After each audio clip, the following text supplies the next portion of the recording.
mu kijyanye no kwihakana ababyeyi, buri umuntu wese utazi agaciro k'umubyeyi aramwihakana. Kijyanye n'umukunzi, sibyo, umukunzi ufite ni Abanyarwanda, sibyo, kurya nkunda ibiryo byacu by'iwacu.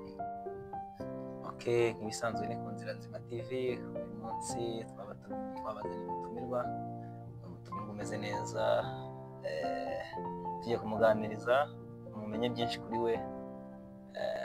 Murabona ko turi kuri view nziza, ahantu hameze neza. Uyu munsi tubafitiye byinshi kandi byiza.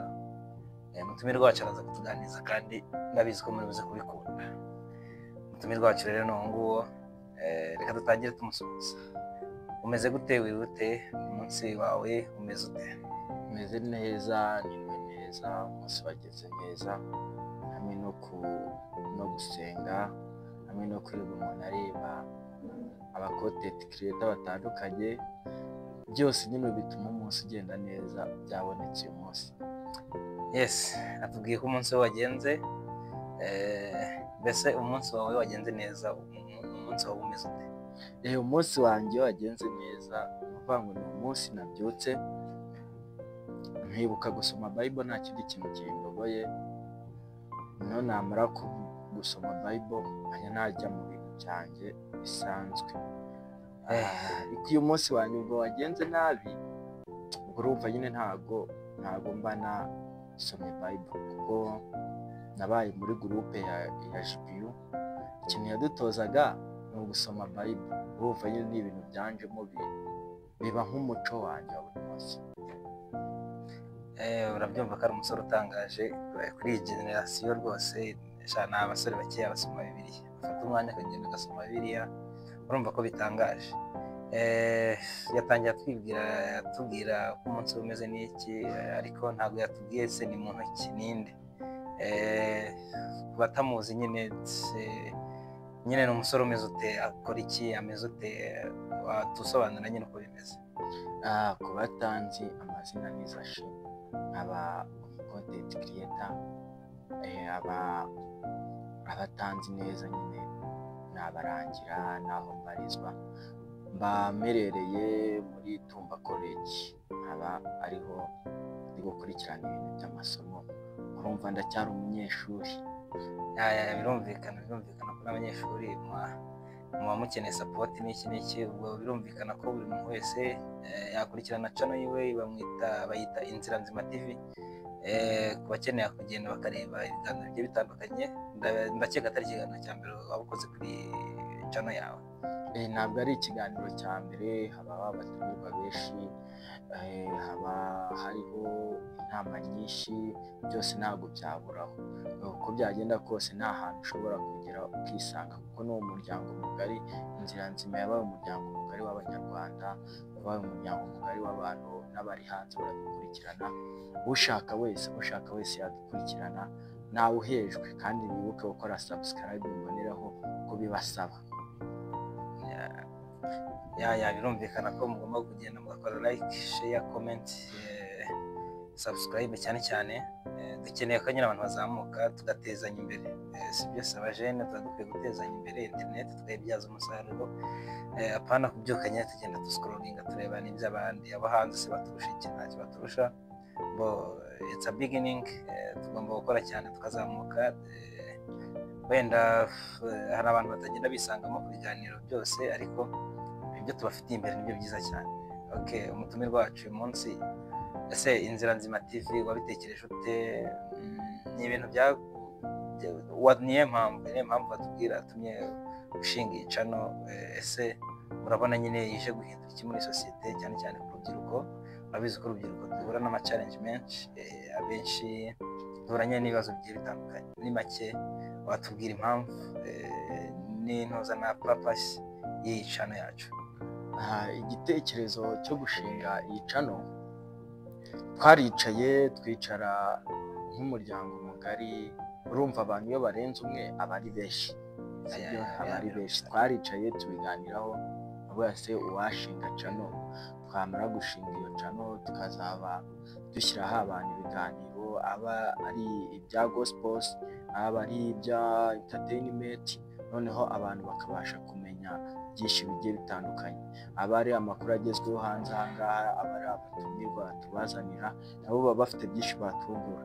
Ndetse ikindi kintu cy'ibanze twatekereje ku mpano z'abanyarwanda. Hari umuntu uba ufite impano ariko urabona kugira ngo agere ku itangazamakuru, hari umuntu nyine uba ufite impano ariko kugira ngo agere ku binyamakuru byageze kure, wumve wenda nka ba Emurene babe bagirute bamutumira bikaba bigoranye. Ariko twebwe hano dufata ba bantu bari hasi tukabashyira kuri kamera, tukabaha mikoro bakagaragaza ibyo bafite kugira ngo n'abandi babonereho kubabona. Nyine murabizi abaramanuka umunsi barajya basangamo abantu batandukanye twagiye dukoresha ibiganiro bahari kandi babizi neza, nabo mujye kumva ibiganiro byabo tuba twarakoranye kugira ngo mujye kubashyigikira aho bagiye baranga imbuga nkoranyambaga zabo, kugira ngo nabo barebe yuko hari aho babasha kwivana. birumvikana ko inzira nzima ifite igitekerezo cyiza kimeze neza, urumva buri mujene wese yakisangamo. So ntugatinye, twandikire muri komenti tubwire ko ushaka ko twakorana ikiganiro, tubwire ko twashaka gukorana ikiganiro nawe kuko twe turabakeneye cyane. Sibyo ko namwe nyine mudukeneye kugira ngo turebe ko twateza impano zanyu imbere. So niyo mpamvu rero mwabyumvise ko yabisobanuye neza. Si gospel gusa kuvuga ku bintu by'Imana gusa, reka n'abashoboye kuririmba indirimbo z'Imana turabatumiye, indirimbo zisanzwe, abanyarwenya, abasesenguzi bazi gusesengura icyo bita imikino igiye itandukanye, bose nyine muratumiwe, mwumve ko ari ingeri zose kabisa, mwumve ko iyicana ari iyanyu. Ntimugatinye twandikire, turi hafi ku bwanyu, kandi tugomba no kubasubiza kandi mukaza tugakorana. So umutumirwa wacu uyu munsi tugiye kumubaza se ni muntu ki ukunda, ku bijyanye n'ubuzima busanzwe ukunda iki, bijyanye no kurya ukunda iki, bigushimisha, udukino nyine tugiye dutandukanye twa buri munsi. Ku bijyanye wenda n'ibyo kurya, nkunda ibiryo byacu by'iwacu. Ikintu cya mbere ndi umunyarwanda kandi ndi umunyarwanda wa nyawe. Urumva rero nakuze mu rugo dukunda kurya ibiryo bya kinyarwanda, bihita bimbamo n'ibyo biryo nkunda, nibyo byo kurya nkunda, ndetse ni nabyo nkunda guteka. Ubwo byumvikane ko nyine ubwo kavukire tunamenyekana, urumva ngo n'umwana waturutse kure, waturutse mu cyaro, urumva nta mwana w'umujyi wakura arya ibi biryo bya kinyarwanda biba bigoye. Naturutse kure, urabona kuva iyo kure za Nyamasheke kuri iyo ngiyo ukaba ugeze n'aha ngaha, nabyo ni ibintu ugomba gushimira Imana kandi ukashimira n'umuntu uwo ari we wese wagufashije kubura aha ngaha. Hari abantu benshi bicayeyo batabonye n'amahirwe yo kwicara nko kuri puratifomu, ariko njye nabonye n'amahirwe yo kuba nashinga iyi puratifomu mbashe kugira ngo n'abahari nyine bakeneye ibyo bintu bazaze dukorane. Ubwo rero tunagira nyine abo bapeti bose tunababwira ko nabo ntabwo bahejwe nyine no gukora icano nk'iyi.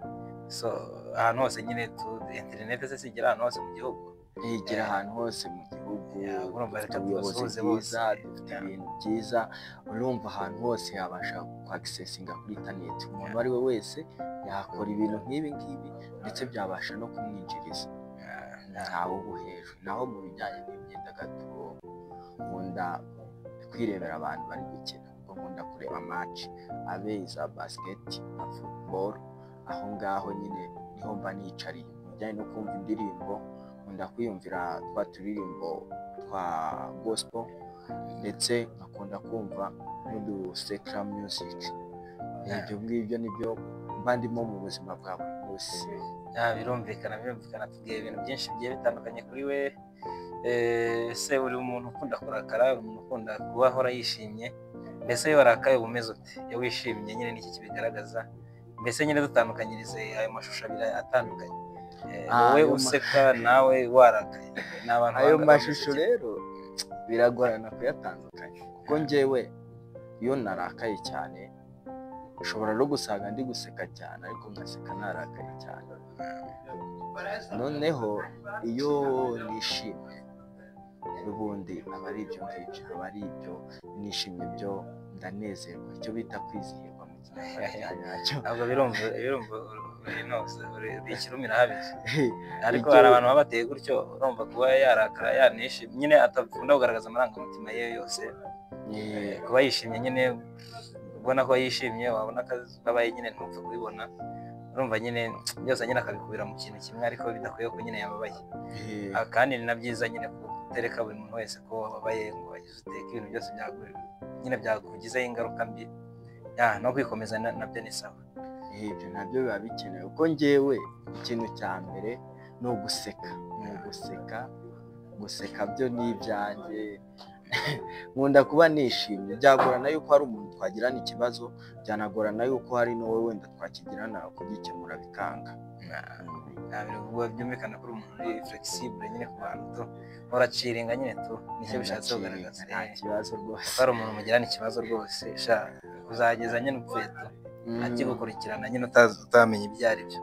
Sinjya ngira inzika, abo bantu akenshi usanga bagira inzika, noneho no kubabwira ntabwo buriya umuntu wa nyawe yakagize inzika mu buzima.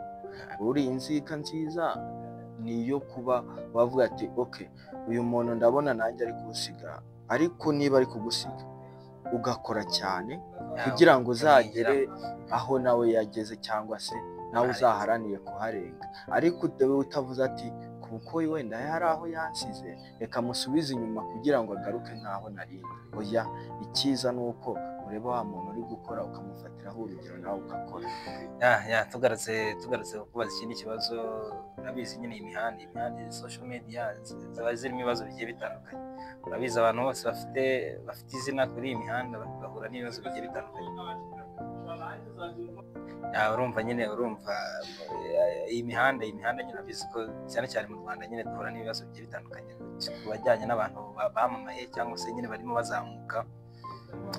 Urabona izi challenge zo kuri iyi mihanda, urabona izi boro uzazicika ute, zabigenza ute? Turabizi abanyamakuru benshi bagiye bahunga, bagiye bahura n'ibibazo bigiye bitandukanye, cyane cyane ikintu kigarukaho cyane ku bantu bamaze kugafata, cyane cyane ikijyanye n'igitsina gore, cyane cyane nyine ku basore n'abagabo, bijyanye nyine n'intuza n'iyo ngingo ukunda kubona ko ari cyo gituma abantu benshi baseba. Ese wowe ni ingamba ki ubona nyine basanzwe kuri iyi mihanda barabura iki, ubona ari iki kibitera? Ese ni amafaranga menshi, ni ukwifuza cyane, ni ukwenda ubwo buzima batabukuriyemo, nyine ubona impamvu ni urumva wenda urakoze kuri icyo kibazo, ariko ikintu cya mbere buriya umuntu aba afite uko ateye, sibyo? Kandi buriya n'abantu bagiye mu kabari bavuga yuko umuntu ikiremwa muntu gisinda ibyo ibikirimo, sibyo?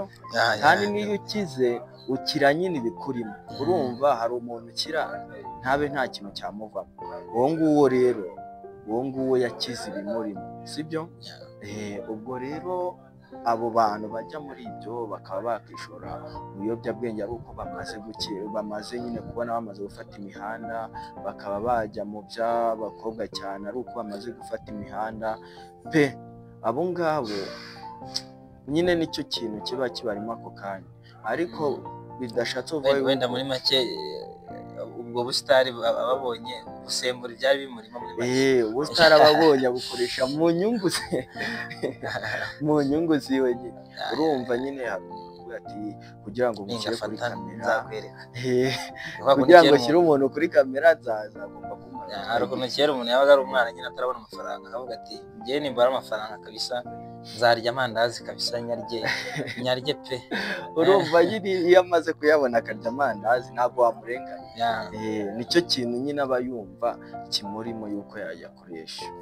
Urumva rero abo bose no gusohoka igihugu, wenda turi mu gihugu cyiza pe, igihugu cyiza kirimo amahoro kimeze neza. Ntabwo numva yuko umuntu yakwifuza kujya gutura ahandi hatarimo ibindi bibazo. Akenshi nyine usanga ari ibyo bibazo bigenda bibaho. Wenda ku bantu tukiri gutangira, ikintu cya mbere navuga natwe nyine turi abantu, ntabwo wavuga ngo ibyabaye kuri bagenzi bawe bishobora kutakubaho, ariko bizaza nyine ari ibintu utateguye. kuko nta n'uvuga gutyo, turabizi ko abantu bose bari muri social media ntabwo bose bibabaho, ahubwo nyine icyo bivuze ni ukuvuga ko ugomba kumakinga attention, ugakora ibintu byawe neza mu buryo bwawe, nyine utagendeye ku marari y'isi nyine mbese nyine muri make ugafokasinga n'akazi. Mbona nyine ari niyo inama nahereza abantu bose bagiye batandukanye, nubwo ndi out of the camera, ariko nyine ako kanama nakabata muto. So birumvikana ko nyine urumva abasitari bacu duhura n'ibibazo bigiye bitandukanye. Ese turabizi ko umuntu yabaye umusitari, mugenda hanze biramugora, mbese nyine bwa buzima yarabayemo yaba atarabona amafaranga ariko yatangiye kumenyekana bitangira kumugora. Ubu urabona izo boro zitazatangira kukugora cyangwa buriya icyiza ni uko uba umusitari ariko nyine ukaba umusitari usabana n'abantu. Iyo umaze kumva yuko uri umuntu urenze abandi muri kumwe, utangira kwihisha muri bo. Ubwo urumva rero umuntu utangira kugenda yihishahisha abantu, avuga ngo ntabwo najya aho abandi bari, ntabwo najya gusengera ahantu hose mbonye. Nubwo wenda karica twabuze tubona ni uko uko uri n'uko uhagaze mu mufuka bigutegeka aho urira n'aho urumva rero ako kantu nako ntabwo kapfa kuburamo. Ariko nyine ntabwo njyewe mu kuzatera imbere kwanjye cyangwa nkamara kugeraho naba nageze runaka, nagiye no kuba umusitari abantu bose mpita bakavuga ati uriya nizashingira Inzira Nzima TV, ntabwo bikuraho yuko nzaba ndi umusitari, nzajya mba ndi hafi yabo. Uretse ko n'abanyarwanda twebwe turabigira nyine tubishyira ku yindi level. Urabizi mu bihugu byateye imbere hari hanze, urumva usanga n'umuntu ari umusitari bisanzwe akitegera bisi agatega akagari ya moshi nyine mu modoka rusange nyine kandi ukabona nta byatanze n'abantu nyine barabyishimira byatari. Ngongeye icyo nabivugaho nk'ibyo akenshi ariko mbona bigendera no kwishyira mu yindi shusho nyine udashaka ko abantu bakubonamo, kumva ko wagafashe, kumva ko wabonye amafaranga. Kandi n'ibibazo njyewe hari abantu benshi twagiye duhura b'abasitari, hari uwo duheretse guhura nk'ejo bundi yari arimo ateze moto yakoze impanuka. Yakoze impanuka ariko kubera kwa gutinya ko asiba n'iki ubona kasike yayishyize mu mutwe n'iki nyine urumva nyine ubu ngubu aba afite imbaraga zo kuvuga ngo ndi umusitari. Ntabwo ubundi nta musitari utega kandi nta bintu utemerewe, nk'uko umunyarwanda wese n'ahantu atemerewe kugera mu gihugu cye.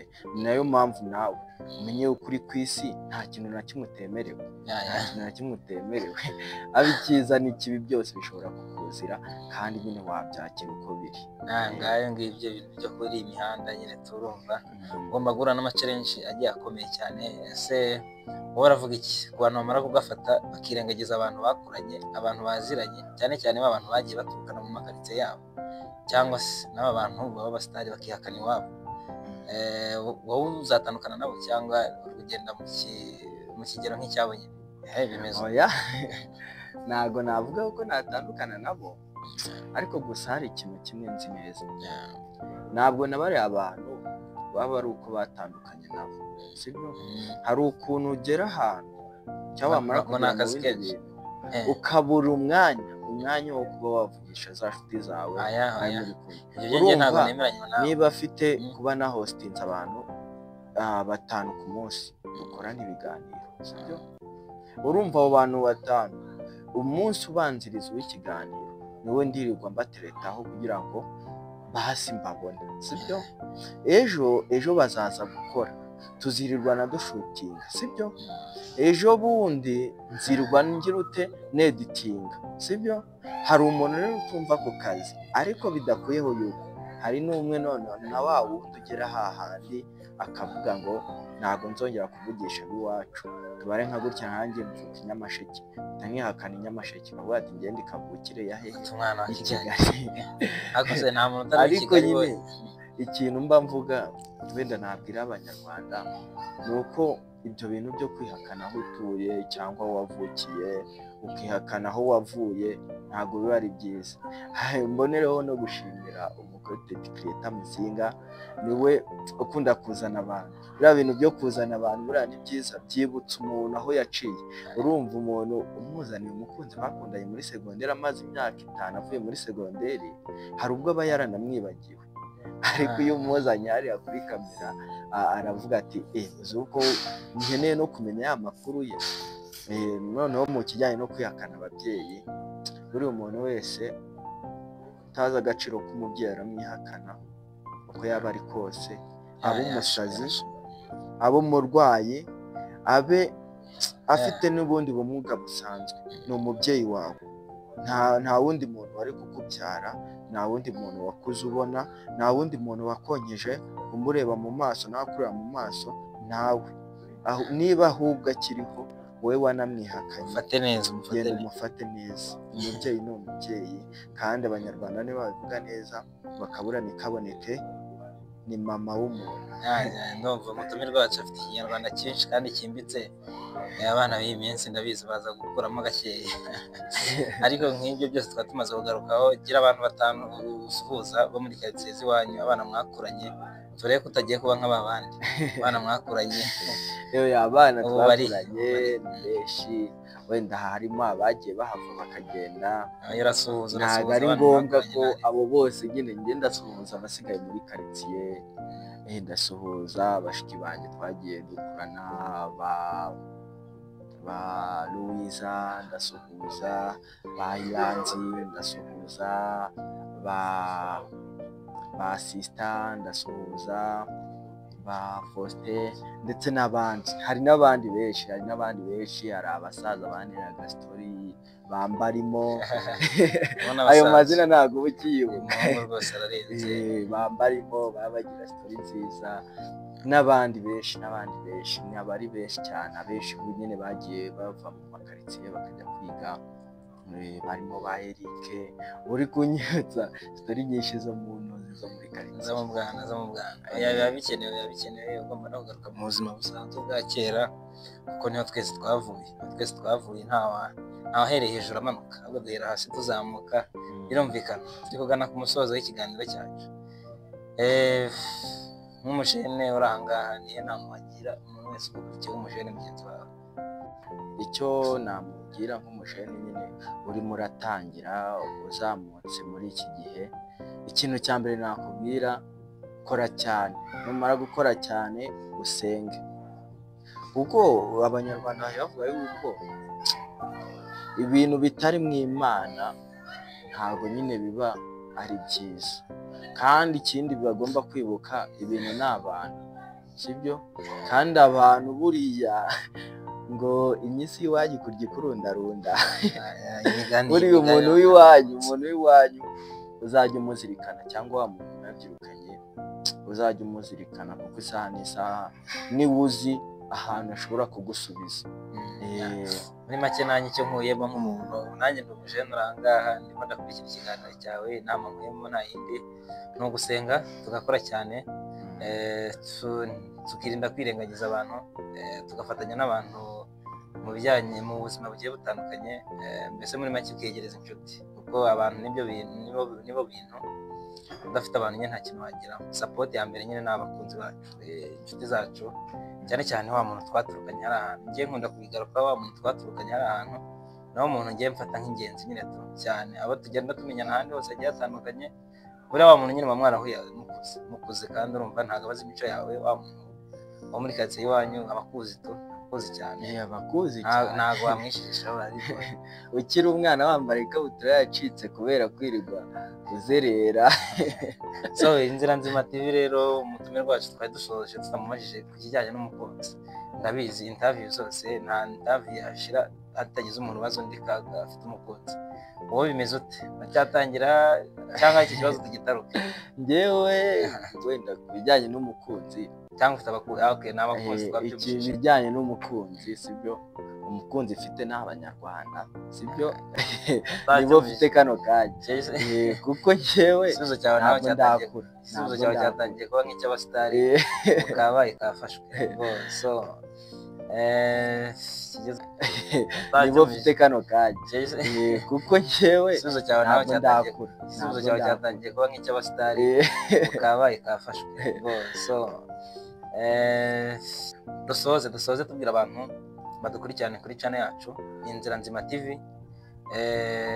Genda ukande subscribe ni ingenzi, turayikeneye support yanyu, twereke urukundo.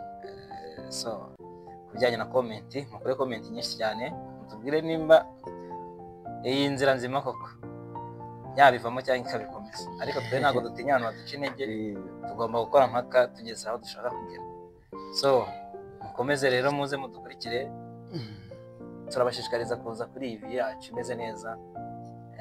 Buri wese kabisa utarahagera natwandikire aze tubakorera ikiganiro, ibintu bimeze neza, biraryoshye. Nta kindi rero twarenzaho uretse kubasezera, mukagubwa neza, mukasigara amahoro. Mukomeze mugire ubugingo n'impagarike, Imana imbere, ibindi naho ubutaha. Ciao ciao.